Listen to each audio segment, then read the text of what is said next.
Welcome to Context TV. Our guest today is George Monbiot, joining us from Oxford in Britain. He's a columnist with The Guardian and author of more than a dozen books on environmental issues, climate change and corporate power. His latest book is called Out of the Wreckage, a new politics for an age of crisis. We will talk today about the rise of right-wing politics, the risk of environmental breakdown and the prospects for a new progressive agenda. Welcome to Context TV, George Monbiot. Thanks very much, Fabian. In your latest book, you write, quote, "An epidemic of loneliness is sweeping the world," unquote. What do you mean by that, and what does this have to do with our economic system? Well, it's a remarkable thing that in an age where we have 7 billion people on Earth, many of those people have no one they can call a friend. And we see figures from many nations now showing that this affliction, this terrible disease of loneliness that was once believed to be confined to elderly people, now affects people of every generation. And we also find at the same time that it has devastating consequences for both mental health and, it seems, for physical health as well. There's research suggesting that being chronically lonely is as bad for your physical health as smoking 15 cigarettes a day, twice as bad as obesity. It curtails your life expectancy, it damages your general health, cardiovascular health, and the rest. We cannot survive alone. We do ourselves in if we try to live alone, and yet we are pushed into loneliness by an alienating economic system, which tells us that we're supposed to be alone. The dominant thought patterns of our age, which could be roughly summarized as neoliberalism, are built around the premise that human beings are fundamentally selfish, greedy, and at war with other human beings, that they have a Hobbesian view of human life, which is that this is a war of all against all. Turns out to be completely false. Their view of human nature bears no relationship to what social psychology and anthropology and evolutionary biology tell us is how we actually behave. That while we all have a bit of selfishness and greed in us, our fundamental values are altruistic, benevolent, community-minded, family-minded, that those are the dominant values. Broadly speaking, we are a society of altruists governed by psychopaths. But we see ourselves differently, and it slips into the language. You can't complete a sentence without saying the word personal, as if we're sort of trying to detach ourselves from the rest of life. Personally speaking, to distinguish myself from a ventriloquist dummy, I prefer personal friends to the impersonal variety, and personal belongings to those that don't actually belong to me. But that's just my personal opinion, otherwise known as my opinion. We don't talk about people anymore. We say individuals. An individual was walking down the streets. We have this whole romantic lexicon of lone rangers and sole traders and self-made men and women. And so we drive ourselves into loneliness. Our economic system pushes it that way, the way we think about ourselves. And it's based on these fundamentally mistaken premises. And so this is one aspect of the alienation, the sort of full spectrum alienation that afflicts so many people. In many countries we see extreme right-wing movements and parties surging, in France as well as in the UK, in Germany and Italy. In Brazil recently a fascist, Jair Bolsonaro, was elected as president. What does the rise of right-wing politics and right-wing demagogues have to do with neoliberalism? And why don't we see, as a response to 40 years of neoliberalism, a swing to a progressive agenda instead? Well, what neoliberalism does is to say politics is, in effect, illegitimate. That the legitimate sphere for social change is what it calls the market, which really means economic power, which is wielded disproportionately. Of course, those who have sponsored the neoliberal agenda, the world's billionaires, love this idea that the only place where you can legitimately change the life of societies is through the sphere that they control.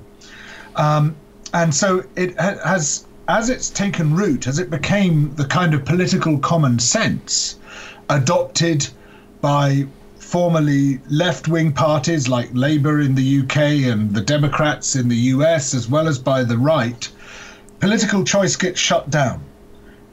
The role of politicians becomes the role of managers, of technocrats, just managing society rather than trying to change society, because it's not legitimate for politicians to change it.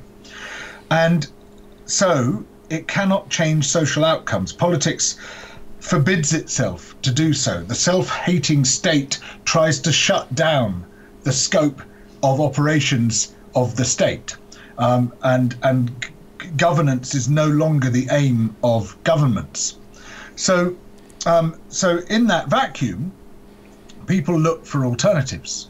And if politics, as played out by the major parties in any nation, is not providing those alternatives, they will look elsewhere. And when people stand up and say, well, we're above all that politics, we don't do politics, all that yabba taking place above your heads of these self-interested elites who aren't interested in your life, we're going to sweep all that aside and we're going to make you feel good about yourselves through the use of slogans and symbols and sensation.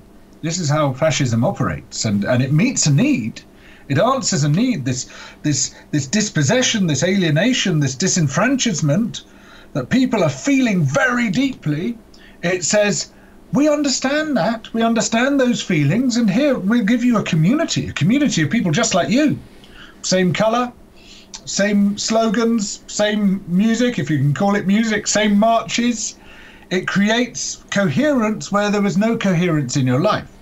And as Hannah Arendt pointed out, fascism is a response to atomization. When society is split apart, when people don't have a sense of community, they look for community in these movements which offer a very coherent form of community. You wear the same uniforms, for God's sake.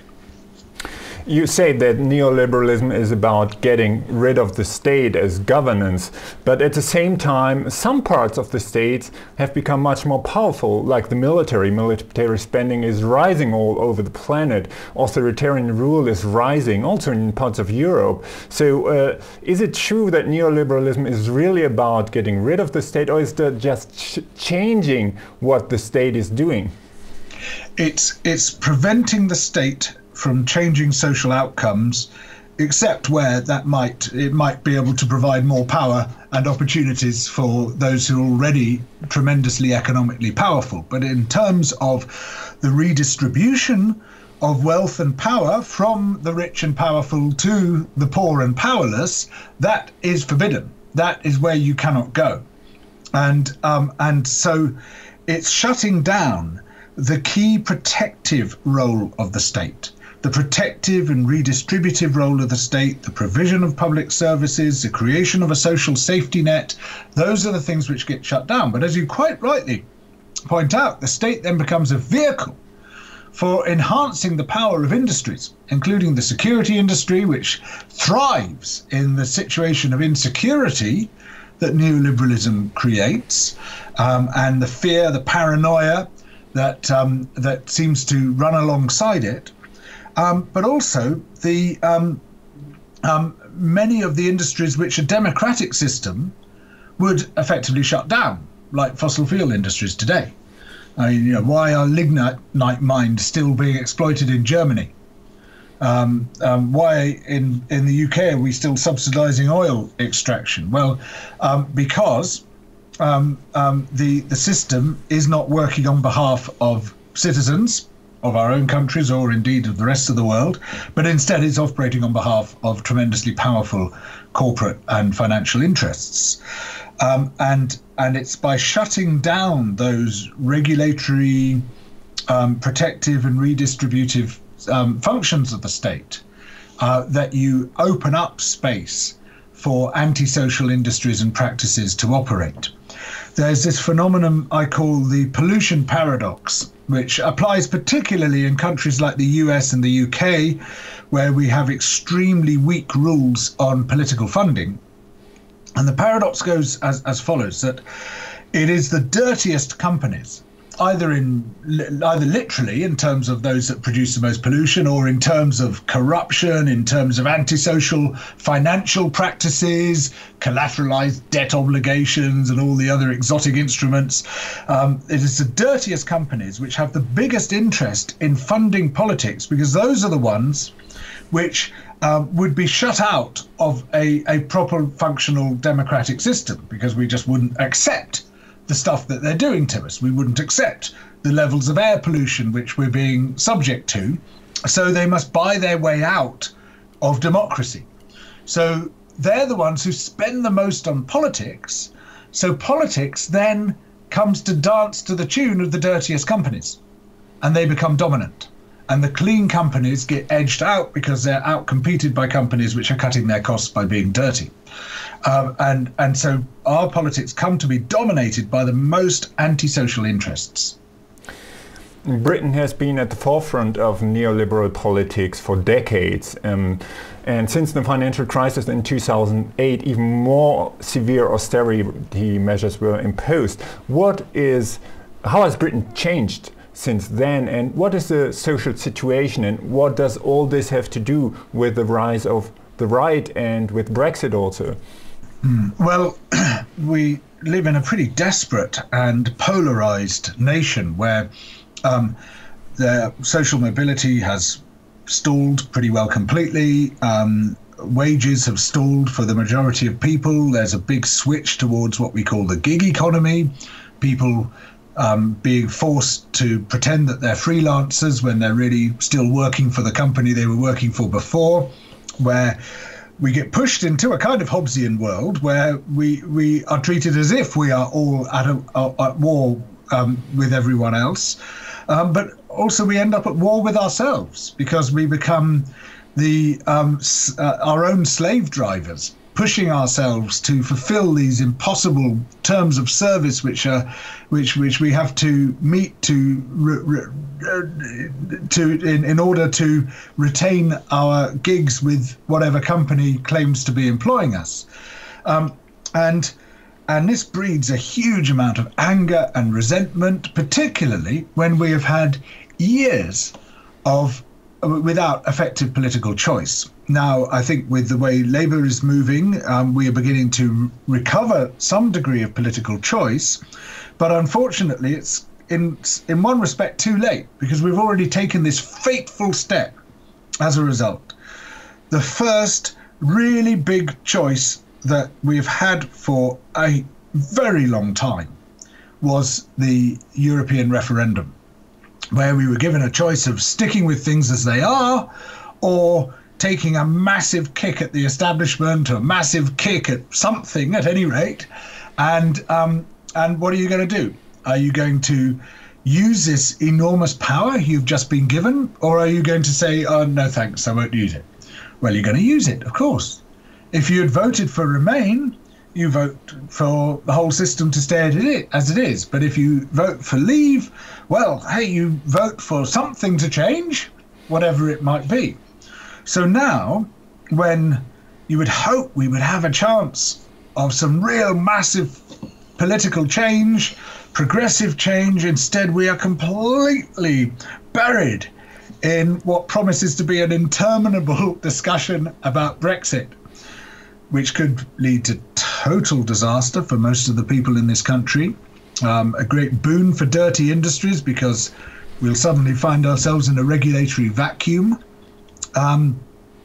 Terrifying prospects, and unfortunately no other issue gets a look in at the moment. You want to, so many things that I want to talk about, just people can't give it the attention that these issues might deserve, because everybody is staring like rabbits in the headlights at this oncoming truck, which is this terrifying prospect that we're going to leave the European Union, not just leave it, but leave it without even having a deal. And we're just going to plunge straight into chaos. Yeah, a colleague, Tom Wyman, recently wrote in the New York Times, I quote, "One way of understanding the whole Brexit phenomenon would be as a distraction from talking about any of Britain's real problems, the real problems being the effects of austerity." What is your comment? Is it just a distraction? And is the EU just a kind of bogeyman for all the problems created internally? Well, it's very interesting. Whenever you see people surveyed as to why they want to leave, they'll say, well, it's all those rules. It's all those rules imposed on us by Europe. And when people are asked, which rules do you mean? They go, the rules. They literally cannot name a single rule. And there was an interesting analysis of the whole legislative body published recently, all the current laws in the UK, of which there's 40-odd thousand, 4,000 of which are European laws, 72 of which were opposed by the UK. All the rest we accepted, were fine, the government accepted. 72 of those rules were opposed. And they're all rules about holding corporations to account. It's all about, no, you can't produce all that sulfur dioxide from your coal-burning power station, or no, you can't use that exotic financial instrument which threatens to destroy the whole economy. Not a single one of those rules is harmful to the ordinary people of Britain.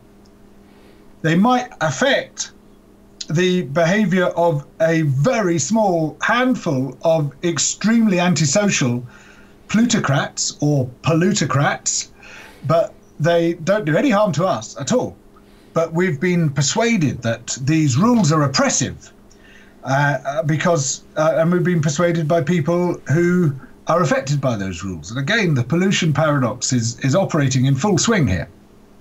And so we are in, we're really in a dire state. It's really frightening what's coming because, the billionaires who backed Brexit, they knew exactly what they were doing. They knew why they were doing it. They knew what they wanted, and what they want is this regulatory vacuum where the UK can become a developed, rich nation, or it might become a very poor nation soon, but at the moment it's a rich nation in which there's a free-for-all. You can do whatever the hell you like. That's a very frightening prospect. And the agenda of the hard Brexiters aiming at a no-deal scenario, is it also about tying Britain closer to the US also as its military acolyte? Very much so. They talk about sovereignty. They talk about wanting to be independent from Europe, but only so that we can throw ourselves into the arms of the US. Because what they see in the US is the same domination of neoliberalism, of the billionaires and the corporations getting their way on all issues, and the interests of ordinary people, the interests of the living world, the interests of future generations just being forgotten. That's what they want.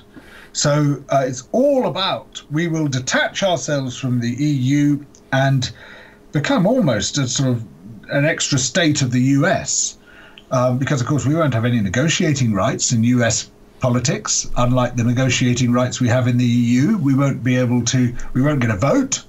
We'll have no members of the, we have members of the European Parliament. We'll have no equivalent members of the US Congress. And so it's a massive loss of popular sovereignty.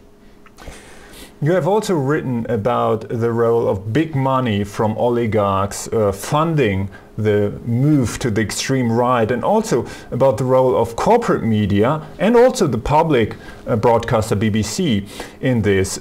Could you talk about this complex of big money and big media in this picture? Mm-hmm. Well, it's very simple that you have to be a billionaire to own a large media company. And so our large media companies are owned by billionaires. And their job is to persuade us that what is good for billionaires is good for everybody. And they hire, for very high salaries often, the best possible persuaders that money can buy to convince us that what Rupert Murdoch wants, or what the Barclay brothers want, or what Lord Rothermere wants is what anyone would want, like getting rid of regulations, like having the rich paying almost no tax, like having offshore secrecy regimes, and all sorts of other exotic ideas, including, and this comes up in the Telegraph frequently, that anyone too poor to pay income tax should be deprived of the vote. No representation without taxation. Quite remarkable. I mean, who is owning the Telegraph? Oh, this is the Barclay brothers. They're these billionaire twins who live on the Isle of Sark in the Channel Islands, and in Monaco, and have interests in a whole load of different industries, and are very strange people indeed.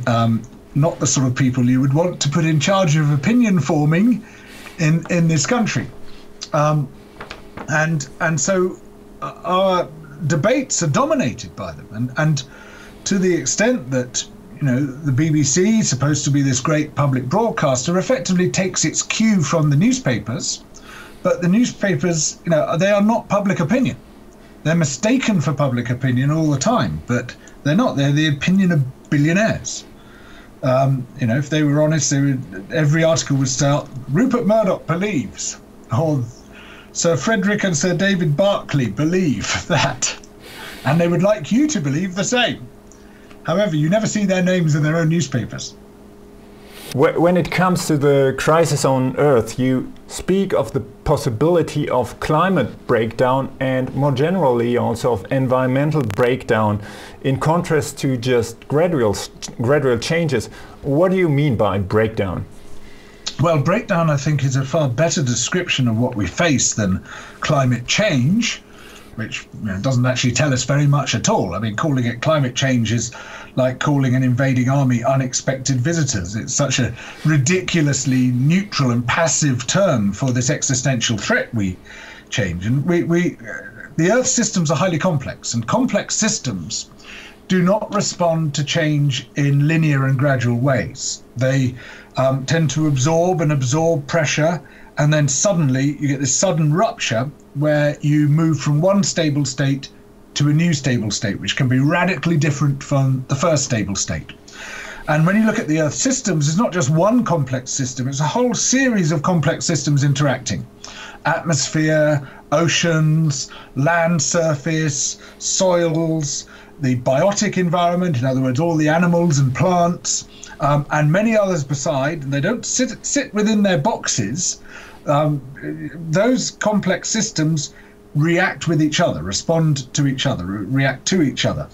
And so when one starts to flip from one state to another, it'll cause others to flip as well.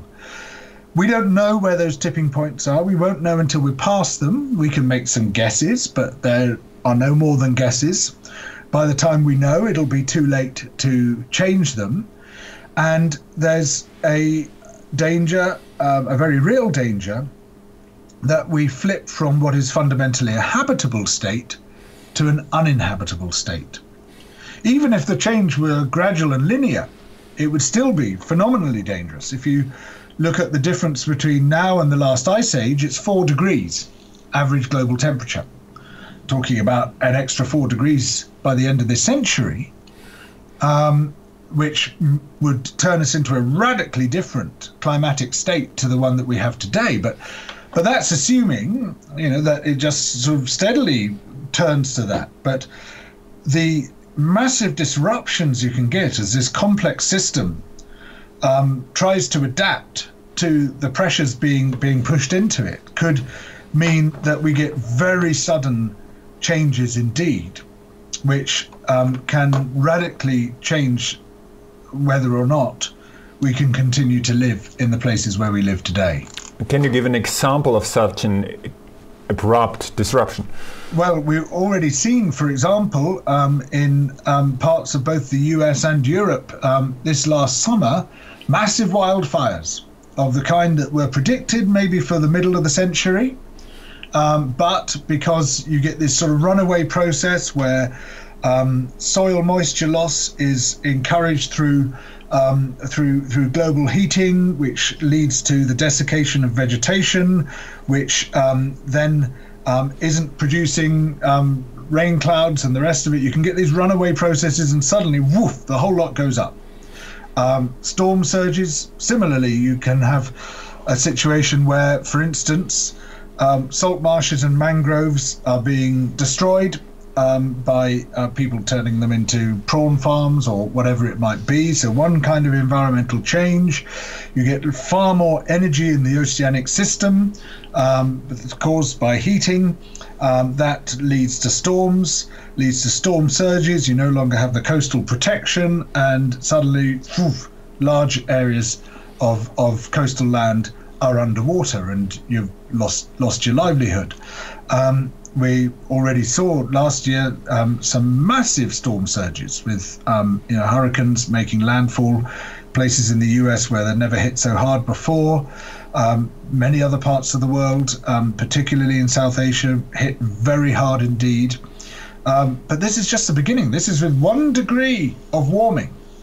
This is nothing to what we anticipate later in this century. A key factor in environmental destruction is industrial agriculture. You have written extensively about it. In Germany, a recent study found that insects have declined 76% in just 27 years in Germany. Even a new word has been created for this type of extinction, Insectageddon. Can you talk about the way industrial farming and industrial livestock farming are contributing to the destruction of the climate and soils and freshwater resources? Well, this is the issue that keeps me awake at night. Brexit doesn't keep me awake at night. Donald Trump doesn't keep me awake at night. It's not that I don't care. So I'm already bloody awake because I'm fretting about the food supply, and fretting about all the impacts that supplying that food creates. I mean, you might be aware of this famous statistic from the UN Food and Agriculture Organization that at current rates of soil loss, we have 60 years of harvests left. We see a massive depletion of groundwater taking place. We see a collapse of pollination, not just because the insects are disappearing, but also because wind-pollinated crops, such as rice and maize, beyond a certain temperature, the pollination occurs at night. That pollination is inhibited. And we have no idea quite how they're going to respond, but it could be a very severe response indeed, that an extra degree or so of heating at night could pretty well stop pollination occurring in many of the world's key bread baskets. At the same time, we have a growing population, but much more important than any of that is we have a growing population switching towards meat eating. And at the moment, we've already seen a quadrupling in meat consumption in the past 50 years. But even so, a global average consumption of meat is half that of countries like Germany and the UK, and 1/3 that of the US. So potentially there's a long way to go. Now, meat eating is a tremendously inefficient way of using land. You need far more land if you've got a meat-based diet than if you've got a plant-based diet, massively more land. That applies whether you're talking about grain-fed meat or pasture-fed meat, which is even more inefficient than grain-fed meat. And all the land being taken for pasture, taken from tropical forests, drained wetlands, and the rest of it is land which was previously rich ecosystems, could be rich ecosystems again if it weren't for meat production, whereas the animals fed on grain are taking grain out of the mouths of human beings. 53% of all the plant protein now grown is fed to animals instead of fed to people, and a huge amount of that is lost before the animals are then fed to people because it's highly inefficient to put it through an animal first. And the result of this is a global land hunger, a global hunger for irrigation water, a global hunger for fertilizer, and we're already exceeding the planetary boundary for nitrogen fertilizer by a factor of 2, and it's likely to get much worse, and a massive assault on the world's ecosystems. Meat eating is by far and away the biggest impact on biodiversity and abundance on Earth. That's on the terrestrial side. Then at sea, by far and away, the biggest impact on marine ecosystems is eating fish. We get very exercised about plastic, and plastic waste in the sea is a terrible thing. But it's not nearly as bad as industrial fishing, which is causing cascading ecological collapse across ecosystems right around the planet.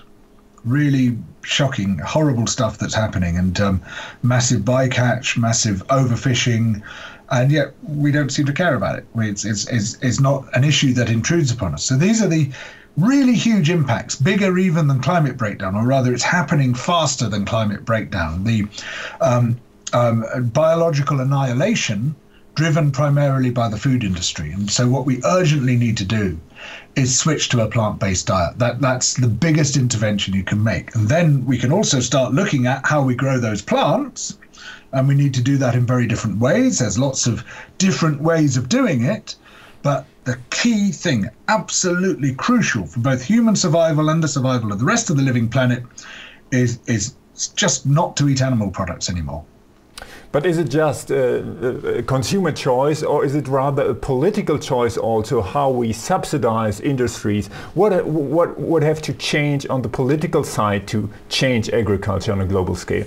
I mean, it has to be said, this is one of the very few areas where consumer decisions actually make a major difference, because it's very easy to decide whether you're eating animal products or whether you're eating plant products. Whereas if you go to the shops and you look at two different kinds of plastic widget, which is the ethical one and which isn't, it's almost impossible to decide. And, there's going to be perverse consequences of whatever decision you make. However, we become far more powerful with making consumer choices if it's embedded within political choices, and where governments are actually governing, which of course is what the billionaires don't want them to do. So we need to be active citizens. We need to demand political change, and we need to see, yes, an end to the subsidization of meat production.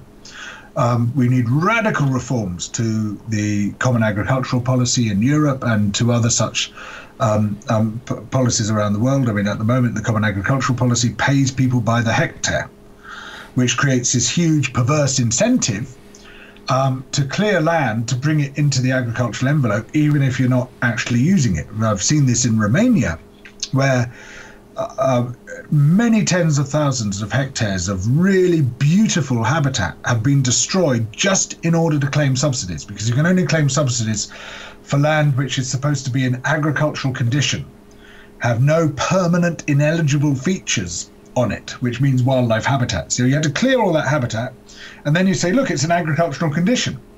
Are you producing anything on it? Well, there's a couple of sheep, but we're not really producing anything. Oh, that's fine. It doesn't matter as long as it's in agricultural condition. Of course, the best way of maintaining it in agricultural condition is to put grazing animals on it. It's totally perverse. 55 billion euros a year we're paying to trash the habitats of Europe. Why? It's madness, utter madness. That has to change. And how does meat production and consumption relate to what is happening in the Amazon, and now with the Brazilian president Jair Bolsonaro, where many environmentalists fear that he will cut down the Amazon even much faster than before? So it's easy to blame the Brazilian government, but how does it relate to our own system here? Well, the two major impacts on habitats in Brazil are cattle ranching and soya production to feed to animals, because 90-something% of all the soya grown in Brazil and Argentina goes into animal feed. In fact, to the extent that if you want to eat less soya, you should eat soya, because there's less soya embedded in a block of tofu than there is in a slab of meat, because of all the soya that is fed inefficiently to animals. You could cut down the soya production in South America by 90% if you switch to a plant-based diet. So, yes, of course, it's these huge forces, but there's also politics involved in that, cattle ranching in the Amazon, it makes no economic sense, but there is a massive demand by very powerful landowners to be allowed to carry on cutting down trees and transforming them into cattle pasture, which is really, above all else, speculative collateral. The land, once you've cut down the trees and put a fence around it, you can then say, this is my land, I have legal title to it, and then you can use that as collateral for other businesses. including for drug deals and all sorts of dodgy stuff going on in Brazil, as I've seen myself. And so what you're really doing is creating enormous share certificates out of land. You're just creating equity. That's what's really driving it. Now, the Congressional Ranchers Forum, the Congressional Beef Caucus, as it's called in Brazil, has effectively been put in charge of agricultural policy and of policy relating to the Amazon. So all the biological reserves, the indigenous reserves, they're all now at risk. The whole forest is at risk. And that has potentially devastating consequences for the rest of the world. There is a group in the UK called Extinction Rebellion calling for an end to fossil fuels by 2025, blocking bridges and government facilities. They are also part of the International Friday for Future school strike alliance, with tens of thousands of students striking all over the world for rapid climate action. Can you talk about these movements and their significance? Yes. Well, I've been involved with Extinction Rebellion. I've been on a couple of their actions, very successful actions in central London, shutting down bridges, occupying Parliament Square. I think they're great. I think this is exactly what we need. We need something radical, visible, far more effective than we've seen so far. And there's some very impressive people involved. What I love seeing is this mixture of older and younger people. When I was involved in direct actions 20, 30 years ago, we were kind of doing it for the first time. It was generally all young people, and we didn't realize that people in previous generations had done all this and had learnt from their mistakes and had developed good techniques and bad techniques of doing so. In a way, our arrogance was quite a good thing, because we have the confidence to just say, we're going to save the world, we're going to push through all this, we don't need to learn anything, we're just going to do it. And there was something quite good about that in a way, but also we would have benefited greatly from other people's wisdom. Now, what I love about Extinction Rebellion is it's got some veteran activists involved, but it's also got students and school children, large numbers of very fired up young people who've got the confidence, who've got the excitement about it. And the combination, I think, is very powerful. You're talking about direct action. You once tried to arrest John Bolton, who is now a major figure in the White House, of course. What was the reason for this? Can you describe the situation of what you were trying to do and why? Yes. So the reason I tried to arrest him was for his role in the Iraq War, whereas as US ambassador to the United Nations, he basically pushed for UN resolutions to be completely ignored, and for this totally unjustifiable war in which very large numbers of people died to go ahead. And as we know, it was an illegal war. And it seems to me that the only people who get prosecuted for crimes against humanity are the small players, the small fry. People in governments in the US and the UK never get prosecuted. They never get arrested. And so I wanted to help to fill that gap by trying to arrest John Bolton. He was doing a talk at a literary festival, believe it or not. What John Bolton has to do with literature, I have no idea. But anyway, there he was, and there I was, and I'd planned this arrest. And I tried to storm the stage to arrest him, and it was the closest I've got to the sensation of flying that I've ever come, where suddenly I found myself just in the air, flapping my arms, and there was this bloke, the biggest man I've ever seen in my life, who just appeared from behind a curtain and picked me up under one arm and carried me off. I was flapping in the air, saying, I'm trying to arrest John Bolton. And I was just sort of disappeared round the back of the stage and dumped unceremoniously outside. So it wasn't very successful, but the thought was there. Yeah, I mean, John Bolton now is, as many analysts say, planning several wars which he'd like to see against Iran and now even against Venezuela. What are your thoughts about these foreign policies? It's like Trump has surrounded himself by the craziest people you can find in the whole United States. And it's a remarkable thing, isn't it, the US, that you've got so many brilliant people doing so many brilliant things. And again, it elects complete idiots as presidents, terrifying, horrifying people. Trump, George W. Bush, these total nutcases who are selfish, blinkered, idiotic, and very, very dangerous. And they surround themselves by people in their own image, selfish, blinkered, idiotic, and very, very dangerous. And John Bolton certainly falls into that category. So what can you do? I mean, it's a deeply frightening situation. And my hope is that we see far more Democrats like Alexandria Ocasio-Cortez, like Ayanna Pressley coming through, who are going to inject some sense into US politics and hopefully before long becoming the dominant force, because you can't carry on like this. You can't carry on electing psychopaths over a society of altruists. In your latest book, Out of the Wreckage, you talk about the power of stories and the need for a new progressive narrative. Why do you think that storytelling is so crucial, and what kind of new narrative is needed according to you?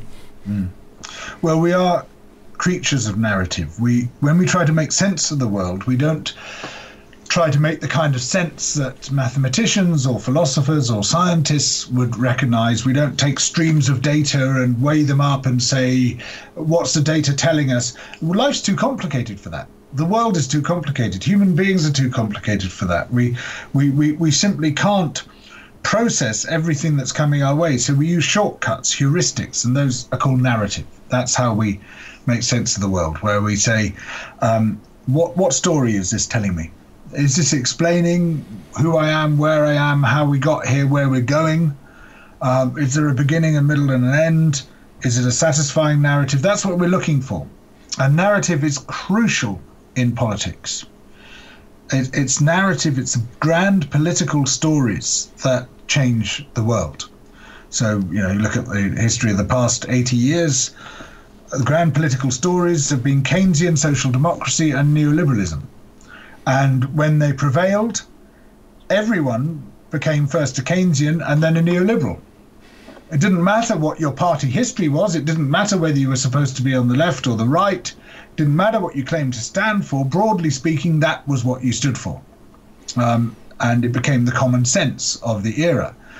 And the problem is that when neoliberalism collapsed in 2008, spectacularly, when it became exposed as politically, economically, philosophically, morally bankrupt, we came forward and said, well, the grand new narrative is we don't actually have one. And the result, we're stuck with neoliberalism. In fact, in some ways, it's become even more extreme, even though, we were all ready to get rid of it. But because we didn't have a new story with which to replace it, nothing happened. And it's that new narrative that I've been trying to sort of start to create. And the idea is to create a restoration narrative, which is what counts in politics. The idea of lands being thrown into disorder by powerful and nefarious forces working against the interests of humanity. But we, the heroes of the story, will overthrow those forces and, against the odds, bring back what is good about our lives and good about a political system. And what I want to do is to build a politics of belonging, which sort of follows the course of that narrative, based on a real sense of ownership of our surroundings, our geographical community, and of the politics and economics within it. So it's very much based on participatory politics, participatory economics, supplementing the representative politics we have. And as time has gone on, I've gradually added a bit more and a bit more and a bit more to that story. I'll keep coming back to it. Yeah, but the real situation of the left being quite divided on many issues. So how do you think that a new narrative could build up from below? Well, it does have to be championed. It does have to be clearly articulated. But the thing is that once it takes off, it becomes almost unstoppable. I mean, that's what we saw with Keynesianism, for example, that people just said, oh, yeah, that makes sense to me. That makes sense. You know, that's the sense we were listening to. He told a very clear restoration story. The land has been thrown into disorder by the economic elite, gathering up all the money for themselves, impoverishing everybody else, throwing them into unemployment, as a result creating a debt crisis, which led to the Great Depression, everything collapsing. But the hero of the story, the enabling state supported by the middle and the working classes, will tax that elite, will put them back in their box, will use the money from taxes to spend into the public sector, thereby creating wealth, creating employment, creating great public services, and we will restore order to the land. So we have to tell a story with similar power, and that's the story that I'm gradually building, and I hope, you know, with others, with many others. I mean, I'm not doing this by myself, but we are trying to create a similar story, but it's got to be different, because we can't go back to a growth-based system like the one that Keynes was promoting. We live on a finite planet, and infinite growth on a finite planet is a formula for catastrophe, as we've already been discussing. Thank you very much, George Monbiot. That's my pleasure.